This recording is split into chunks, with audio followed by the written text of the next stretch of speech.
Yeah, shockingly, I'm on the show today. Did Mina tell you to make those comments about who they're going to play? I made it myself. I'd say this. I think that the reality for Carson Wentz is he's got one season to save his career as a starting quarterback in the NFL now. Now that this trade has happened and the Colts have decided to move on from him, I think that this season coming for the Washington Commanders and him, it's the opportunity for him to save his career as a starter.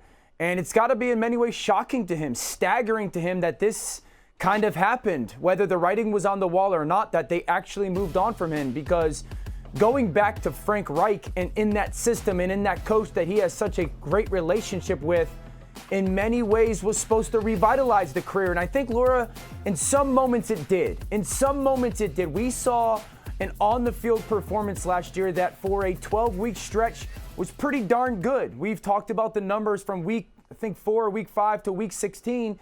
He was top 5 in the NFL when it came to QBR. So Carson's got to look at this situation and go on the field.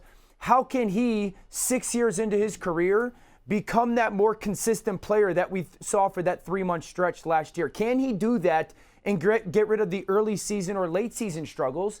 And then, candidly, off the field, I have been outspoken that I don't think that this move was made strictly or in the majority of because of the performance on the field.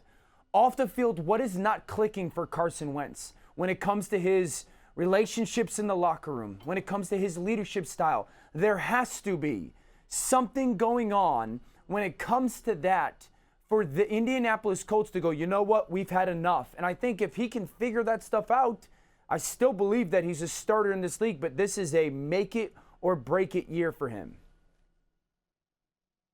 You know, Dan, I don't know about the locker room stuff or off the field, but what I do know is they had a dominant running game and a defense that they could win a championship with, and Carson Wentz didn't get it done. So I think that might be a big reason why they wanted to move on.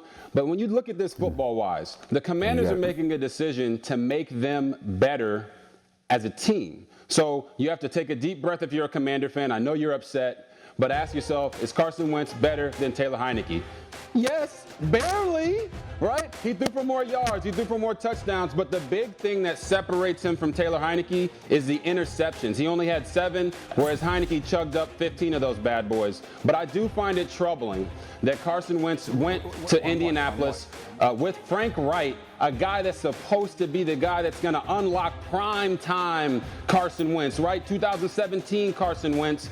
And even he signed off on this trade to send him to the Washington Commanders. So for the Commanders, yeah, do I think they got fleeced a little bit? They gave up a couple picks. And the Colts, we can praise Chris Ballard for how he unloaded Carson, even though everyone knew they didn't want him anymore. But he also gave up a first-round pick to get him. So there's a lot going on here right now. But the Commanders are a better football team today than they were a couple hours ago. But they're in the same spot in their division. Yeah, you know, it's interesting when you think about this, guys. I think from the bigger picture standpoint, Adam, the hard part here is that when everyone thinks about Carson Wentz, it's hard not to imagine him in that Jacksonville game, right? And just the pure frustration of watching that game, I think, is very fresh in a lot of people's minds. You think about the 2017 version of Carson Wentz. Adam, from what you've heard and the people that you're talking to, is Washington looking for the 2017 Wentz, or are they saying what he did last season at times, as Dan referred to, is enough for them?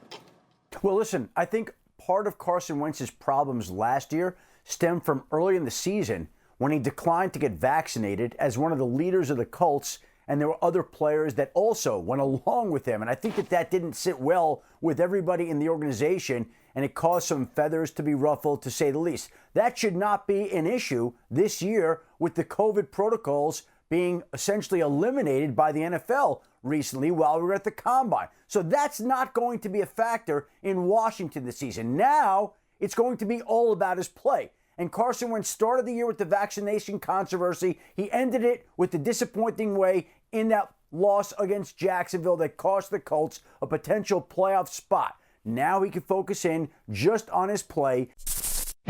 Thanks for watching ESPN on YouTube. For live streaming sports and premium content, subscribe to ESPN+.